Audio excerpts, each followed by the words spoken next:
ethic, the character, the talent, and him knowing like, hey, look, like that was great. He's kind of like, yeah, like we talked about the Rose Bowl, like, and that's unbelievable. He's always gonna have that in his back pocket, but his ceiling is off the chain. Like that Jack, that sounds like a totally good guy. Like off the chain, off the charts, and that's a few years ago, John. Really, it's not even cool anymore. It has been 14 years. What's it take to be, I mean, a really good slot receiver? Yeah, I would just say being quarterback friendly. I mean, you know, you're the closest lining up to him, so for you to be a reliable target is very key, and I feel like I have those attributes. From one Seahawk to another, both new Seahawks. Julian, how confident are you that your new team will build off last season's surprising success? Of course I'm confident. I don't know, Sarah. I'm not feeling great about it. Yeah, exactly. No, I feel real confident about the group we have. You know, last year, they just did a good job. John Schneider and Pete Carroll just did a good job. And they hit big on some key rookies, some overlooked rookies. You know, they got Tariq Woolen, they got Ken Walker, they got Charles Cross, Abraham Lucas. They hit big on some key positions. And guys really, you know, held their own as rookies, which is huge. And then they followed that up by drafting Devin Witherspoon with the 5th overall pick and Jackson Smith and Jigba, as you saw, in the first round this year. They got Derek Hall, some other key rookies, talented rookies, guys I've been around that are studs. Then they signed me. They signed Draymond Jones. We're getting a team together right now. And yeah, I feel confident. All it takes now is, you know, it's one thing to look good on paper. I don't like talking about potential. It looks good on paper. What it takes now is for those year 2 guys to take that next step up as well, for rookies to learn and make mistakes fast, and for the leaders to continue leading. You know, there's a great leadership with Geno Smith, Quandre Diggs, Jamal Adams, obviously DK and Tyler Lockett are, you know, studs across the board. We got Bobby back, Bobby Wagner. That was the one I was. And so when you look at our team, I think we have a lot of talented guys, a lot of guys who are good leaders who know how to play well together. And now this training camp is important for us. Even maybe more important, Schneider's selling of Off the Chain. Were you in? Did he sell it? Oh my gosh, no. You gotta give him a little flack when you get back in the building. Off the chain. To me, the Seahawks were the biggest surprise of last season, the biggest positive surprise. And the question always is, were they a one-hit wonder? My answer is no, and I will start with Geno Smith because he was a guy who, placing Russell Wilson, didn't have a lot of expectations. This was his first opportunity in 8 years to become a starter. A lot of times you don't get that second opportunity after that much time. He was excellent. People don't realize how great he was, and it wasn't just a check-down offense. He made a lot of big throws down the field. He was not afraid, and he still had a 70% completion rate. I think this is a start of a second half of his career resurgence for Geno Smith, and you talked about Jackson Smith and Jigba. That offense was already very good. The one flaw was they were one of the worst teams in throwing in the slot last year. You add Jackson Smith and Jigba, they seem like they want to have him be a true slot receiver, which is what he does best. Add him with DK Metcalf, with Tyler Lockett, and then on the other side of the ball, you added Julian Love, but they also added Witherspoon, who I love in the draft. The Tariq Woolen was great. He needs a pairing on the other side, and now he has that Witherspoon, add in Julian Love. This team's very complete.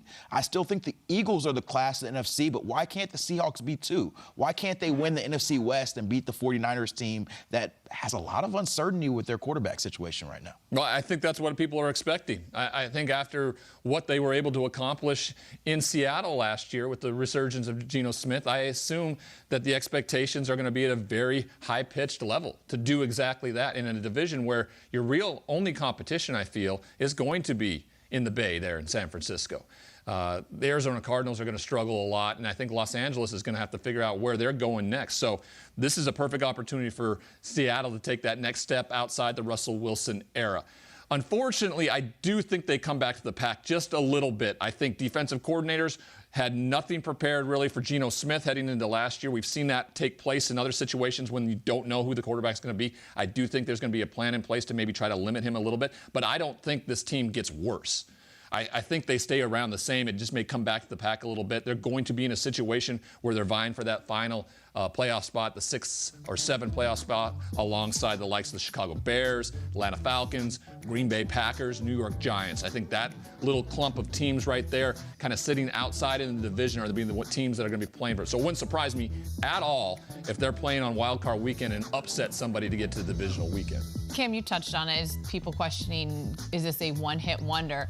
And showing the Seattle defensive stars, I know we talk about Geno a lot, but the Seattle defense was really, really good. And when you look at some of these guys that starred on defense and their ages, I don't know if we can pull it up, but I mean, these are all like young studs. Yeah. So when we talk about, was it just like a window? No. These guys are only going to get better and more experience. And I mean, you look down the list of everybody that they have, and just some of these names who they've drafted. Obviously, they had a super successful draft, but like, let me just go down a couple of these guys. Jordan Brooks is 25.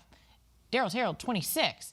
Devin Witherspoon's 22. Yep. Tariq Woolen's 24. Julian, you hear some of those names, given what they did and their ages, and that has to just get you psyched about this defense and joining it. Yeah, I mean, I'm super excited about, this defense is secondary. I'm 25 for those. I'm in that conversation.